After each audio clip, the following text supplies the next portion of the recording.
So hello everyone, Swami Vivekananda AKR chemistry classes में आप सभी का स्वागत है। चलिए गाइस, हमारा लास्ट टॉपिक रह गया था, वो 10-20 मिनट लगेंगे सिर्फ इस टॉपिक को कराने में, मैं करा देता हूं अभी, ठीक है ना। तो देखिए, बेल्ट स्टेबिलिटी ऑफ ग्राफ अभी के लिए बोल रहा हूं, आगे टॉपिक तो और भी हैं, लेकिन इस लेक्चर में मेरे को थोड़ा सा ये करवा देता हूं, उसके बाद देखिएगा। तो belt stability of graph generally क्या है, देखिएगा। बेल्ट से जनरली हम क्या करते हैं, ये जो ग्राफ है ये जनरली रिप्रेजेंट करता है कि अगर न्यूट्रॉन अपॉन प्रोटॉन की वैल्यू 1 से 1.6 से अगर इतनी हाई होगी तो भाई न्यूक्लियस की स्टेबिलिटी डिक्रीज हो जाएगी, और अगर हमारी मतलब न्यूट्रॉन अपॉन प्रोटॉन की वैल्यू अगर 1 से कम होगी तो मतलब कि स्टेबिलिटी फिर भी डिक्रीज हो जाएगी। तो यहां पर मैं आपको बता देता हूं, जनरली सुनिएगा। ये नीचे वाला तो लाइन है किसका, प्रोटॉन का, नंबर ऑफ प्रोटॉन का। तो यहां पर हम क्या देखते हैं, बस हम एटॉमिक नंबर 82 तक ही इस ग्राफ से रिप्रेजेंट करते हैं।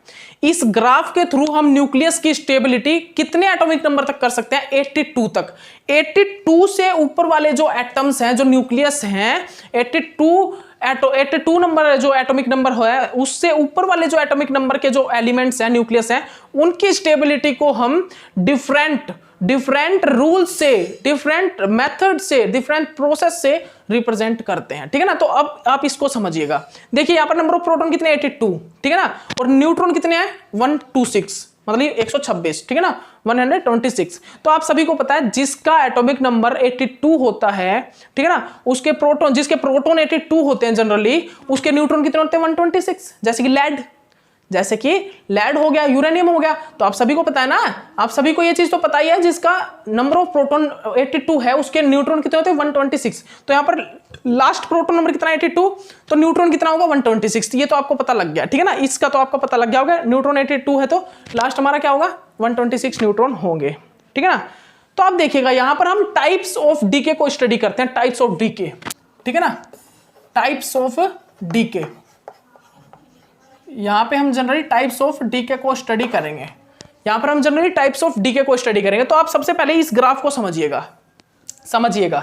तो यहां पर क्या है भाई, यहां पर क्या है, इससे यहां पर 1 से 20 atomic number, 1 to 20 atomic number तक क्या होता है, 1 से 20 एटॉमिक नंबर तक क्या होता है, वहां पे क्या होता है, वहां पर न्यूट्रॉन अपॉन प्रोटॉन का जो रेशो होता है वो इक्वल होता है सभी में। न्यूट्रॉन अपॉन प्रोटॉन का रेशो वहां पर क्या होता है, 1 से 20 एटॉमिक नंबर तक कितना होता है भाई, 1 होता है। यहां पर क्या होता है, न्यूट्रॉन अपॉन प्रोटॉन का जो क्या रेशो है, जो वो क्या होता है, 1 होता है। लेकिन जब एटॉमिक नंबर 20 से जैसे जैसे एटॉमिक नंबर की वैल्यू 20 से इंक्रीज होती जाती है, वैसे वैसे न्यूट्रॉन अपॉन प्रोटॉन का जो रेशो है वो भी इंक्रीज होता जाता है। वैसे वैसे वो क्या होता है, न्यूट्रॉन अपॉन प्रोटॉन का रेशो इंक्रीज होता जाता है, ठीक है ना। तो देखिएगा, आप ध्यान से देखिएगा। देखिए ये लाइन क्या है, ये लाइन एक फिक्स लाइन है। इस लाइन पे जो न्यूट्रॉन अपॉन प्रोटॉन की जो वैल्यू है वो कितनी है, इस लाइन पे न्यूट्रॉन अपॉन प्रोटॉन की वैल्यू है कितनी, 1। यहां पर देखिए ये वाली लाइन जा रही है ना, यहां से बिल्कुल ये स्ट्रेट वाली लाइन, ये स्ट्रेट जो लाइन जा रही है, इसकी जो वैल्यू है न्यूट्रॉन अपॉन प्रोटॉन की वैल्यू वो कितनी है, 1 है। सुन लीजिए ध्यान से, ठीक है ना। तो हम क्या बता रहे हैं कि जो एटॉमिक नंबर 20 तक जो है, एटॉमिक नंबर 1 से लेके एटॉमिक नंबर 20 तक जो न्यूट्रॉन अपॉन प्रोटॉन का रेशो है वो क्या होता है, वो इज इक्वल टू 1 है, ठीक है ना। वहां पर जो स्टेबिलिटी है न्यूक्लियस की वो अच्छी है भाई। एटॉमिक नंबर 1 से 20 तक स्टेबिलिटी ऑफ न्यूक्लियस क्या होती है, सही होती है, अच्छी होती है, ठीक है ना, बेटर होती है, ओके। लेकिन जैसे ही मैं एटॉमिक नंबर 20 से ऊपर जाता हूं, वैसे वैसे क्या होता है, मेरा जो न्यूट्रॉन अपॉन प्रोटॉन रेशो की जो वैल्यू है वो धीरे धीरे इंक्रीज होती जाती है, ठीक है ना, धीरे धीरे इंक्रीज होती जाती है। और वो 1 से कितना चली जाती है, वो 1 से 1.6 तक चली जाती है। वो कितनी चली जाती है भाई, 1 से 1.6 तक। लेकिन 1.6 से ऊपर जैसे ही जाती है तो वहां पर क्या होता है, भाई स्टेबिलिटी क्या हो जाती है, डिक्रीज हो जाती है। और अगर 1 से कम होती है तो स्टेबिलिटी डिक्रीज हो जाती है, ठीक है ना। तो आप याद रखिएगा, यहां पर हम क्या देखते हैं जनरली कि 1 से 1.6 क्या देखते हैं हम, 1 से 1.6 पर स्टेबिलिटी हाई होगी, 1 से 1.6 पे क्या होगी, स्टेबिलिटी जो न्यूक्लियस की वो हाई होगी। तो हम यहां पर क्या देखते हैं, जो हमारा एटॉमिक नंबर 1 से 20 तक तो न्यूट्रॉन अपॉन प्रोटॉन रेशो की वैल्यू क्या होती है, 1, मतलब कि हाईली स्टेबल है। लेकिन जैसे जैसे हम एटॉमिक नंबर 20 से ऊपर की ओर जाते हैं, वैसे वैसे क्या होता है, न्यूट्रॉन अपन प्रोटॉन की वैल्यू क्या होती है, 1 से हाई होती जाती है, ठीक है ना। तो यहां पर हम क्या देखते हैं, यहां पर ये जो देखिए ऊपर वाली जो लाइन, ये ऊपर वाला जो डैश डैश मैंने रिप्रेजेंट किया ना, ये वाला ऊपर वाला ब्लू कलर से, जो ऊपर वाला जो ब्लू कलर से मैंने डैश डैश रिप्रेजेंट किया है, उसमें क्या बता रहा है, जो न्यूट्रॉन अपॉन प्रोटॉन की जो वैल्यू है वो 1.6 से क्या है, हाई, ठीक है ना, इंक्रीज है।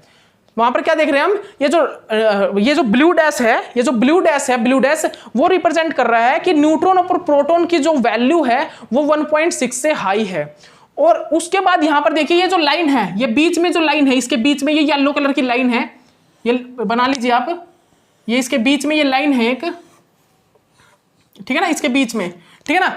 इस लाइन से नीचे जो लाइन है, इस लाइन से ये नीचे वाला जो डैश है, ये रिप्रेजेंट कर रहा है कि न्यूट्रॉन अपॉन प्रोटॉन की जो वैल्यू है वो क्या है, 1.6 से लो है, 1.6 से लो है। ध्यान रखिएगा, यहां पर ये क्या शो कर रहा है कि जैसे जैसे एटॉमिक नंबर 20 से मैं ऊपर की ओर जाऊंगा, एटॉमिक नंबर 20 से ऊपर की ओर जाऊंगा, तो वैसे वैसे मेरे को यहां पर क्या दिखाई दे रहा है कि यहां पर स्टेबिलिटी ऑफ जो न्यूक्लियस है, यहां पर जो मेरा स्टेबिलिटी ऑफ न्यूक्लियस है वो क्या है वो डिपेंड करने लग जाता है फिर किस चीज पर, भाई स्टेबिलिटी इंक्रीज होगी क्या, मतलब न्यूट्रॉन अपन प्रोटॉन का रेशो 1 कहां तक होगा भाई, 20 नंबर तक। लेकिन जैसे जैसे 20 नंबर से इंक्रीज होगा एटॉमिक नंबर, वैसे वैसे यहां पर क्या होगा, न्यूट्रॉन अपन प्रोटॉन रेशो की वैल्यू भी इंक्रीज होगी। तो डिपेंड करने लगेगा भाई, अब डिपेंड करेगा कि न्यूट्रॉन अपन प्रोटॉन की रेशो की वैल्यू है क्या। तो मैं बता देता हूं, न्यूट्रॉन अपन प्रोटॉन रेशो की वैल्यू 1 से 1.6 तक तो स्टेबल होगा, लेकिन इससे ऊपर चला जाएगा या फिर इससे कम आ जाएगा तो स्टेबिलिटी डिक्रीज होगी। तो वो ही बता रहा हूं, ये येलो लाइन है ना, ये येलो लाइन रिप्रेजेंट कर रही है 1.6 वैल्यू को, ठीक है ना, ये तो रिप्रेजेंट कर रही है 1 लाइन को, तो यहां पर जो न्यूट्रॉन अपन प्रोटॉन रेशो अगर आपसे पूछा जाए एटॉमिक नंबर 1 से 20 तक, तो न्यूट्रॉन अपन प्रोटॉन का रेशो होता है 1। लेकिन जैसे एटॉमिक नंबर 20 से अबव चली जाता है तो वहां पर न्यूट्रॉन अपन प्रोटॉन का रेशो आने लग जाता है 1.6 तक, ठीक है ना। वहां पे क्या हो जाता है, वहां पे 1.6 के पास जाने लग जाता है, ठीक है ना। लेकिन हमने यहां पर क्या रिप्रेजेंट किया भाई, येलो लाइन से ऊपर वाला जो डैश है ब्लू कलर, वो तो शो कर रहा है कि न्यूट्रॉन अपन प्रोटॉन रेशो का क्या है, वो 1.6 से हाई है। और इस येलो से नीचे वाला जो डैश है, ये वाला डैश रिप्रेजेंट कर रहा है ये वाला, ठीक है ना, ये जो डैश है ये वाला, ये रिप्रेजेंट कर रहा है कि यहां पर न्यूट्रॉन और प्रोटॉन रेशो का जो वैल्यू 1.6 से कम है। तो अब यहां पर ये क्या करेगा, यहां पर ये एब्जॉर्प्शन और इमिशन डीके को शो करेगा, एब्जॉर्प्शन और इमिशन डीके शो करेगा, ठीक है ना। तो यहां पर क्या होता है, जिसकी न्यूट्रॉन अपन प्रोटॉन रेशो की वैल्यू 1.6 है या 1 है, वो तो भाई स्टेबल है, उनको तो कुछ करने की जरूरत नहीं है। लेकिन जिसकी न्यूट्रॉन अपन प्रोटॉन रेशो की वैल्यू 1.6 से हाई है, तो वो क्या करेगा, वो जनरली इमिशन करेगा, इमिशन डीके, ठीक है ना। वहां पर क्या होगा, इमिशन डीके होगा, और इमिशन डीके करके वो जनरली क्या करेगा, वो 1.6 पे आ जाएगा, न्यूट्रॉन अपन प्रोटॉन रेशो को 1.6 पे ले आएगा और वो अपनी स्टेबिलिटी को इंक्रीज कर लेगा। और जिसकी न्यूट्रॉन अपन प्रोटॉन रेशो की वैल्यू 1.6 से कम है, वो क्या करेगा, वो एब्जॉर्प्शन डीके करेगा और अपनी वैल्यू को 1.6 पे लेके आएगा और स्टेबिलिटी को शो करेगा, ठीक है ना। तो यहां पर 1.6 किसकी वैल्यू होती है भाई, यूरेनियम की जो न्यूट्रॉन अपन प्रोटॉन की रेशो की जो वैल्यू होती है वो 1.6 होती है। आप याद रखिएगा, यहां पर जो हमारा यूरेनियम होता है उसके जो न्यूट्रॉन अपन प्रोटॉन रेशो की वैल्यू है वो 1.6 होती है, ठीक है ना। तो आप इस चीज को अच्छे से अपनी कॉपी में सभी स्टूडेंट नोट डाउन कर लीजिए भाई, ठीक है ना भाई।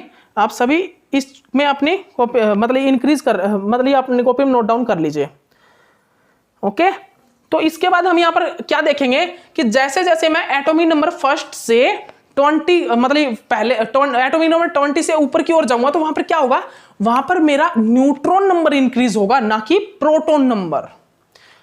ध्यान से सुन लीजिए, वहां पर मेरा क्या होगा, न्यूट्रॉन नंबर धीरे धीरे इंक्रीज होना स्टार्ट हो जाएगा। और न्यूट्रॉन नंबर अगर इंक्रीज होगा तो क्या होगा, वैल्यू क्या होगी, 1 से इंक्रीज होनी स्टार्ट हो जाएगी, किसका, न्यूट्रॉन अपन प्रोटॉन रेशो। क्योंकि देखिए यहां पर क्या हो रहा है, 20 नंबर पर जैसे ही जा रहा है तो वैल्यू क्या हो रही है, ऊपर की ओर जा रही है, ना कि नीचे की ओर। अगर नीचे की ओर, अगर ये जो डैश डैश है, ये जो 1 से ऊपर की ओर जा रहा है, इसका मतलब क्या है, यहां पर न्यूट्रॉन संख्या इंक्रीज हो रही है। और अगर यही डैश डैश अगर इस वाली लाइन से अगर नीचे की ओर आता, तो हमें क्या पता लगता कि यहां पर न्यूट्रॉन्स की संख्या डिक्रीज हो रही है।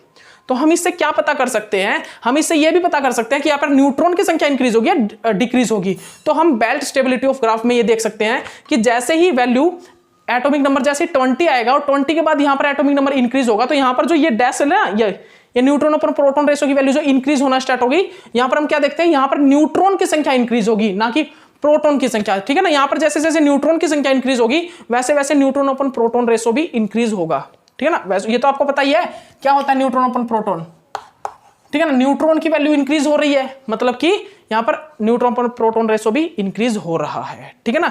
ओके, तो आप इस चीज को भी अच्छे से अपनी कॉपी में नोट डाउन कर लीजिएगा, ठीक है ना भाई।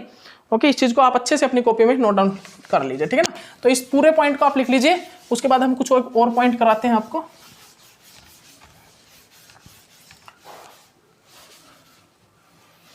देखिए अच्छे से आपको करा दिया मैंने न्यूक्लियर केमिस्ट्री, इसमें कोई अब आपको प्रॉब्लम नहीं होनी चाहिए, ठीक है भाई। इसके बाद जनरली हम यहाँ पर क्या देखते हैं, यहाँ पर हम क्या देखते हैं भाई, न्यूट्रॉन अपन प्रोटॉन रेशो में, ध्यान से देख लीजिए आप सभी स्टूडेंट, आप ध्यान से देख लीजिए।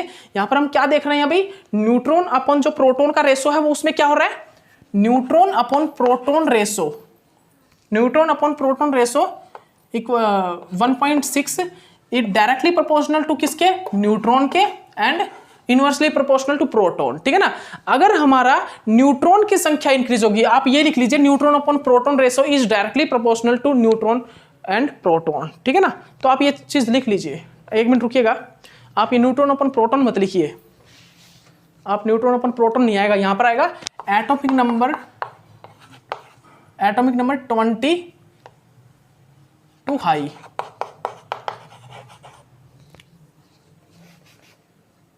Atomic number greater than 20।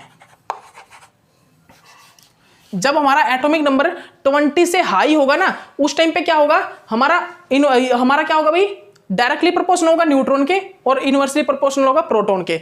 तो अगर न्यूट्रॉन की संख्या इंक्रीज होगी तो हमारा क्या होगा, एटॉमिक नंबर 20 से जैसे जैसे इंक्रीज होगा, जैसे जैसे हमारा एटॉमिक नंबर इंक्रीज होगा वैसे वैसे हमारा न्यूट्रॉन की संख्या भी क्या होगी, इंक्रीज। 20 के बाद, 20 से पहले 1 से 20 तक तो क्या होगा, 1 से 20 तक क्या होगा भाई, न्यूट्रॉन और प्रोटॉन की संख्या बिल्कुल सेम रहेगी। लेकिन जैसे ही मैं एटॉमिक नंबर 20 से हाई जाऊंगा, ठीक है ना, एटॉमिक नंबर हाई करूंगा, जैसे 21, 22, 23, ठीक है ना, ऐसे जाऊंगा, तो वहां पर क्या होगा, atomic number is directly proportional to neutron, inversely proportional to proton.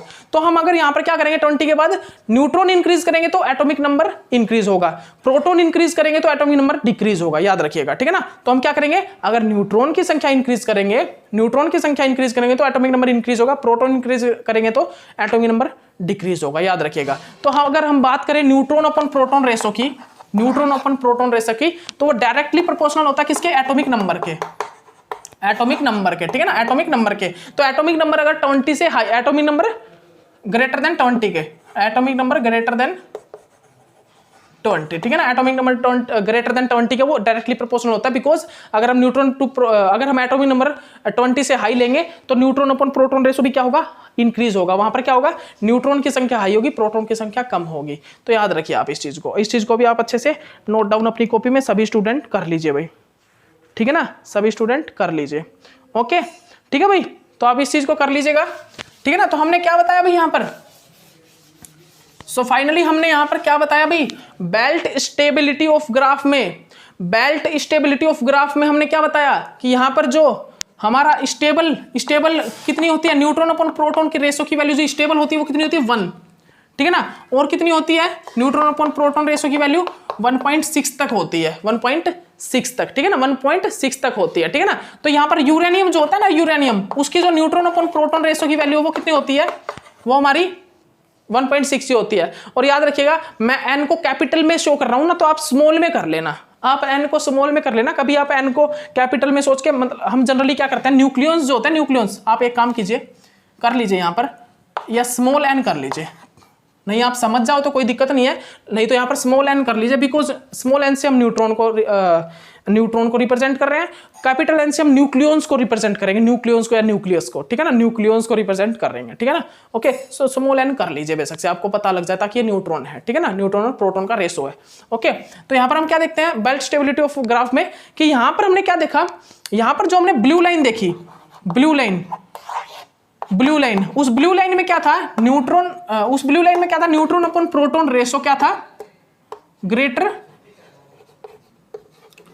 Greater than 1.6 था, ठीक है ना। और जो हमारी भाई और क्या थी, हमारी क्या थी, येलो लाइन, येलो लाइन, एक मिनट रुकिए, येलो लाइन थी जो, ठीक है ना, एक तो कैसे थी, एक तो थी ब्लू लाइन, उसके बीच में एक क्या थी, येलो लाइन, फिर नीचे क्या थी, नीचे क्या थी भाई, नीचे क्या थी, व्हाइट लाइन थी, ठीक है ना, एक ब्लू लाइन, फिर बीच में एक सीधी लाइन थी, कौन सी थी, मतलब कि एटॉमिक नंबर 20 से ज्यादा बता रहा हूं, देखिए यहां पर एक क्या थी, येलो लाइन थी सीधी सीधी, इस येलो लाइन की जो कितनी थी भी वैल्यू, इस येलो लाइन पर वैल्यू कितनी थी, यहां पर थी न्यूट्रॉन अपन प्रोटॉन रेशो की कितनी थी, 1 थी, ठीक है ना। उसके बाद ये देखिए इस येलो लाइन से ऊपर की ओर एक लाइन जा रही थी, ठीक है ना, उसके बीच में मैंने क्या बनाया होता, एक तो स्ट्रेट येलो लाइन बनाई हुई थी, उसके ऊपर ब्लू लाइन थी और उसके नीचे व्हाइट लाइन थी, ठीक है ना। तो व्हाइट लाइन में क्या होगा, येलो लाइन लिख लीजिए पहले, येलो लाइन में क्या होगा भाई, येलो लाइन में न्यूट्रॉन अपन प्रोटॉन रेशो क्या था, 1.6 था, बिल्कुल इक्वल, करेक्ट 1.6 था, ठीक है ना। और उसके बाद आप लिख लीजिए स्ट्रेट,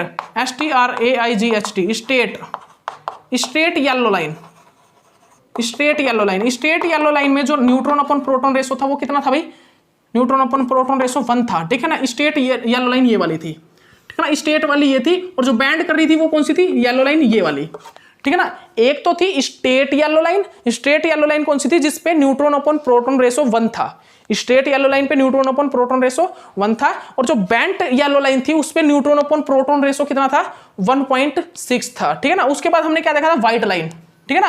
व्हाइट लाइन कहां पर थी भाई, white line, white dash dash देखा था आपने, व्हाइट डैश डैश जो बेंट येलो लाइन के नीचे था, एक बेंट येलो लाइन के ऊपर ब्लू लाइन थी, बेंट येलो लाइन के नीचे येलो लाइन, वो व्हाइट लाइन थी, ठीक है ना। व्हाइट लाइन की जो व्हाइट लाइन क्या थी, वहां पर जो न्यूट्रॉन अपन प्रोटॉन रेशो था वो कितना था, लोअर देन 1.6, ठीक है ना। वहां पर जो न्यूट्रॉन अपन प्रोटॉन रेशो था वो 1.6 से कम था, ठीक है। तो आप इस चीज को नोट डाउन कर लीजिए, ठीक है ना। तो हमने क्या देखा कि हमने एक स्ट्रेट येलो लाइन देखी, वहां पर न्यूट्रॉन अपन प्रोटॉन रेशो 1 था बेल्ट स्टेबिलिटी ग्राफ में, और एक बेंट येलो लाइन थी उसमें 1.6 था, और उसके बेंट लाइन में ऊपर वाली लाइन, ऊपर वाला जो डैश डैश था ब्लू लाइन, वहां पर ग्रेटर देन 1.6 वैल्यू थी, और जो बेंट येलो लाइन से जो नीचे वाली थी वहां पर लोअर देन 1.6 वैल्यू आ रही थी।